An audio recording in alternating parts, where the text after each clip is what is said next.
হামের প্রাদুর্ভাব নিয়ে আলোচনাতে যুক্ত হচ্ছেন সহকর্মীরা। শুরুতে যাব শরীয়তপুরে, সেখানে আছেন সহকর্মী বিধান চন্দ্র মজুমদার। বিধান, শরীয়তপুরে হামে আক্রান্ত কতজন শিশু হাসপাতালে ভর্তি রয়েছেন, জেলার সার্বিক পরিস্থিতি জানাবেন।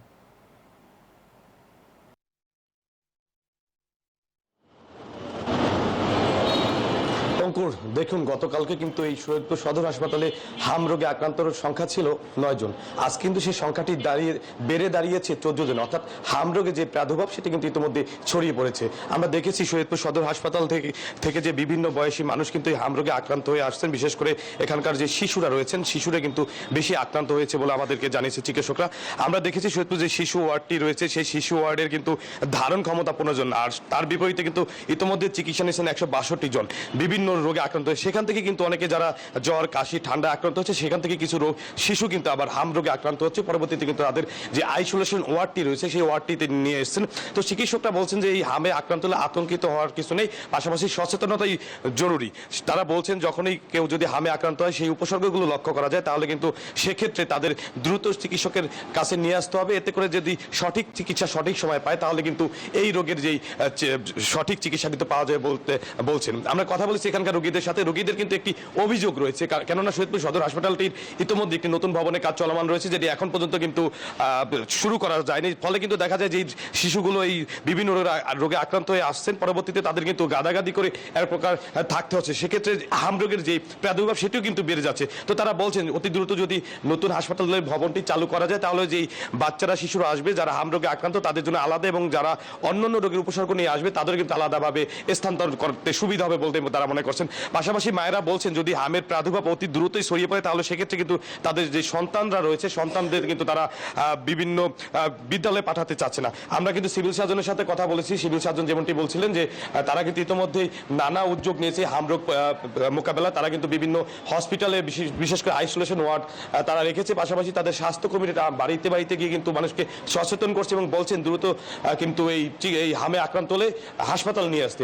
তো এই ছিল শরীয়তপুর থেকে হাম রোগের সর্বশেষ তথ্য। আমরা চলে যাচ্ছি টাঙ্গাইলে, সেখানে রয়েছে আমাদের আরেক সহকর্মী আতিকুর রহমান। আতিক, জানাবেন আপনাদের টাঙ্গাইলে আজকের পরিস্থিতি কি? গতকালকে হাম রোগীর আক্রান্ত সংখ্যা কত ছিল, আজকে কতজন, কারো মৃত্যুর কোনো খবর রয়েছে কিনা?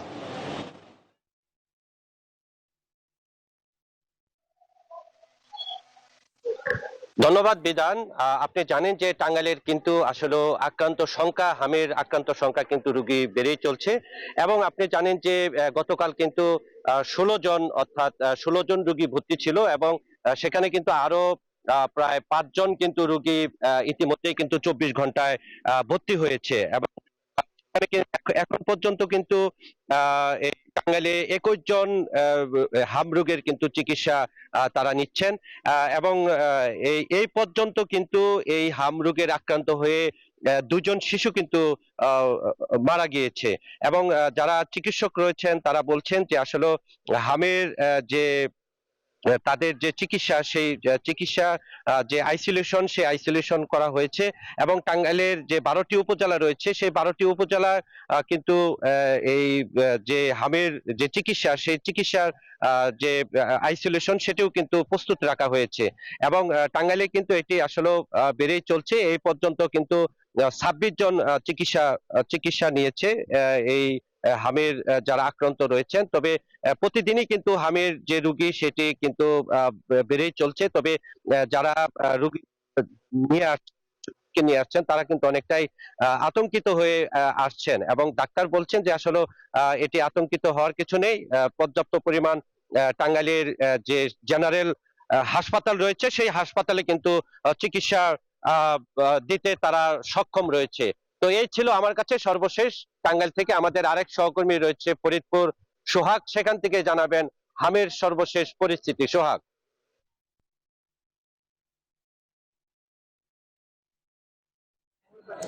ধন্যবাদ আতিক। একই চিত্র কিন্তু আমরা দেখতে পাচ্ছি যে ফরিদপুরে ক্রমেই বেড়ে চলেছে হামে আক্রান্ত রোগীর সংখ্যা। আজকে আমি এই মুহূর্তে দাঁড়িয়ে আছি ফরিদপুর শিশু হাসপাতালের আউটডোর, যেখানটাতে সকাল থেকে আমরা দেখতে পাচ্ছি যে দূর দূরান্ত থেকে হামে আক্রান্ত সহ নানা রোগী এই হাসপাতালে এসেছেন এবং চিকিৎসা নেওয়ার জন্য কিন্তু বসেছেন। আমরা কথা বলেছিলাম সিভিল সার্জনের সঙ্গে, তিনি আমাদেরকে যেমনটি জানিয়েছেন যে ফরিদপুরে যে সরকারি দুটি হাসপাতাল রয়েছে, যে ফরিদপুর মেডিকেল কলেজ হাসপাতাল এবং সদর হাসপাতালে, এই দুটি হাসপাতালে কিন্তু রোগীর সংখ্যা প্রতিনিয়ত বাড়ছে এবং এই কারণে কিন্তু আইসোলেশন ওয়ার্ড খোলা হয়েছে, আমরা এমনটাই কিন্তু জানতে পেরেছি। তবে একটা বিষয় জানিয়ে রাখি যে ফরিদপুর মেডিকেল কলেজ হাসপাতালে গত 24 ঘন্টায় 5 জন এবং ফরিদপুর জেনারেল হাসপাতালেও কিন্তু 5 জন রোগী নতুন করে হামে আক্রান্ত হয়ে ভর্তি হয়েছেন, যাদের অধিকাংশই কিন্তু আমরা দেখতে পেয়েছি 5 মাস থেকে 2 বছর বয়সী শিশু রয়েছে।